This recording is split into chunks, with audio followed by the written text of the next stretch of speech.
Welcome. My name is Earl Amin, and you're listening to the 2020 Foresight Podcast, where CEOs, presidents, and leaders of small to global companies share their insights.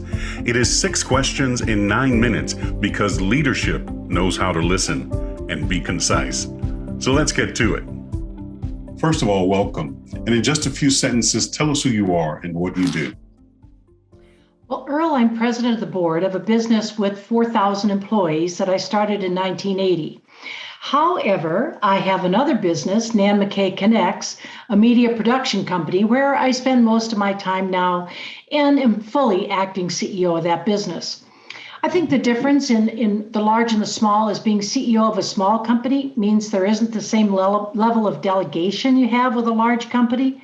And my advice is just to delegate what you aren't very good at and you don't like.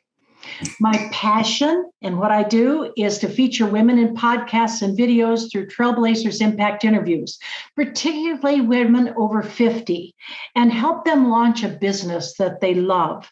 I have a series called Gold in the Golden Years with a book by that name, a webinar, and a course. And my mission is to help women make their own gold for themselves, not for someone else. I chose women over 50 because this is the age where women want to make a difference and they realize they don't have all the time in the world left. So this is the time to follow your passions and build a bridge to your dreams. And I want to help those come true. Outstanding. And men too. Yes. So tell me, what's the best thing about being the CEO of your organization? Well, for me, it's being able to make my own decisions, recognizing that I have to live with the decisions I make, but I like the equal parts of freedom and responsibility. Indeed. Good answer.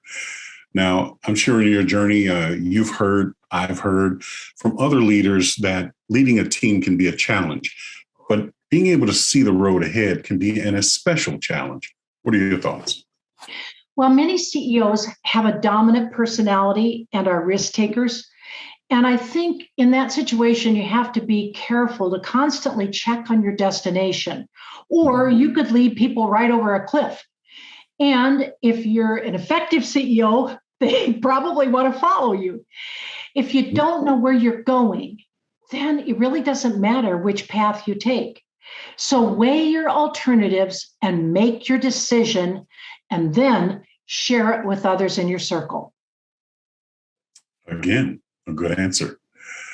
So out of all of your experience, what key piece of insight do you want to share with and for the benefit of other CEOs?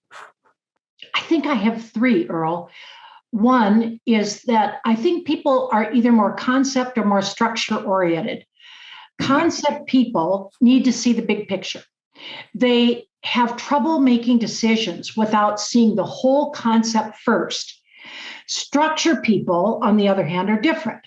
They like things with steps. They like things in order. They really don't care about the big picture in the beginning because they know they will get there if they just follow the steps. So I think CEOs will be most effective if they learn to think both ways when they explain something to their employees, their board of directors, or their clients. You get better buy-in that way. And then number 2, there's 2 types of decisions, those where time is the biggest factor and those where trust is most important. If time is the biggest concern, then a more directive style decision is needed. If trust is the biggest factor, then that means that you better slow down and involve others.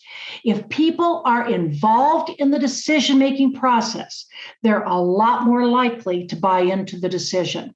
And I have a 3rd one. The 3rd one is entrepreneurship really is a balancing act between passion and production. Being an entrepreneur is really hard work. You have to be willing to work 24/7. But if it's yours and you love it, you will immerse yourself in the process. I can often come up for air like at 6 o'clock in the evening and just wonder where the day's gone. And I never count the hours. If I need a break, I take one, but I'm in charge of my day and my destiny.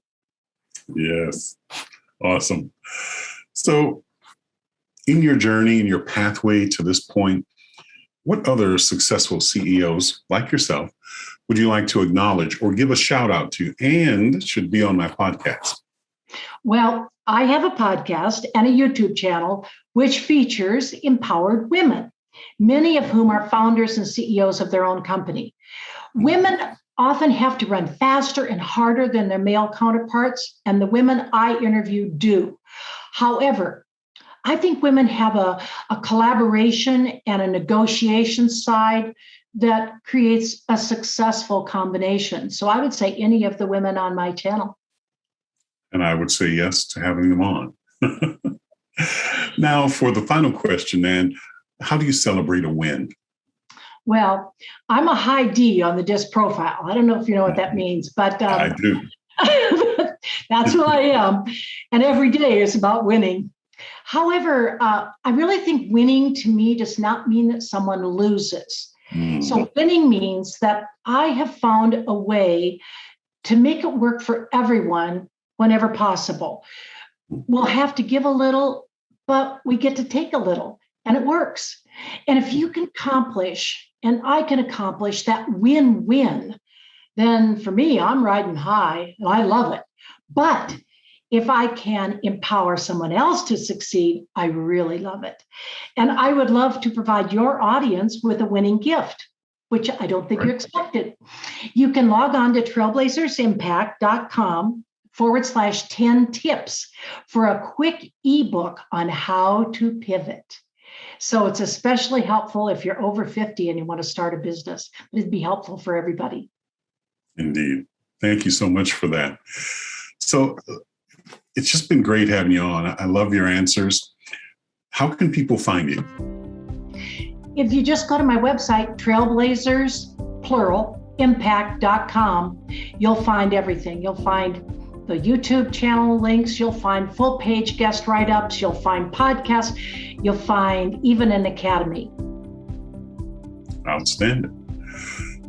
Well, this is Earl Amin with the 2020 Foresight Podcast. For more insights, go to LinkedIn and search for The Gray Owl Company. Man, thank you really so very much. And thank you. From one dynamic CEO to another, from one impactful company to another, up next is an equally great leader worthy to be listened to. First of all, welcome, and in just a few sentences, tell us who you are and what you do. Hello, Earl. Lovely to meet you. My name is Sara O'Reilly, and I'm the CEO of H&B Legal Counsel, and we're a mid-sized corporate law firm headquartered here in Chicago.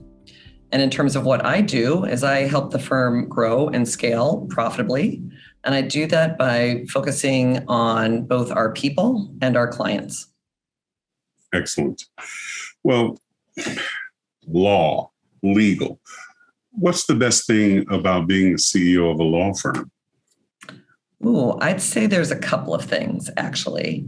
The first thing is people usually think about a CEO as being a powerful position.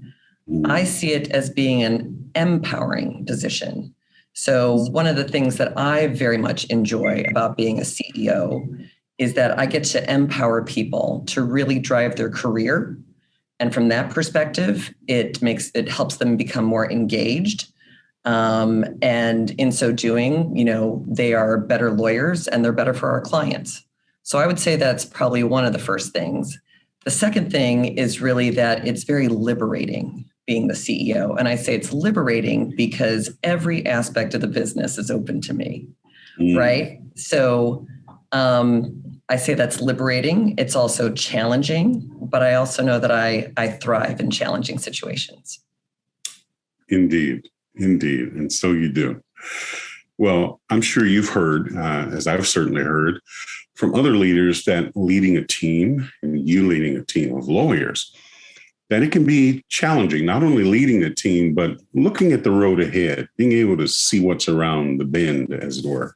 What are your thoughts? I couldn't agree more. It's definitely a challenge. You need to do both, right? So there's the here and now, Time now is 3:30 and then there's p.m. what's around the corner. And I say that's the challenge between the urgent over the important. The urgent is what's happening today. The important is you need to be thinking about the strategy for what could be coming down the road tomorrow. So I think there's a couple of things. And from my perspective, I'm happy to say that HMB have got some strategic advantages to this, and here's why. So my predecessors were very thoughtful about bringing in a non-lawyer to run a law firm. And in so doing, I have been liberated to a certain extent from the day-to-day of managing my own personal practice. And that just by default gives me more time to think strategically about the road ahead. So that's one element. The second element is they also brought in, frankly, a strategy consultant, one who is very much looking at doing those things, and somebody who's also been an operator in professional services organizations.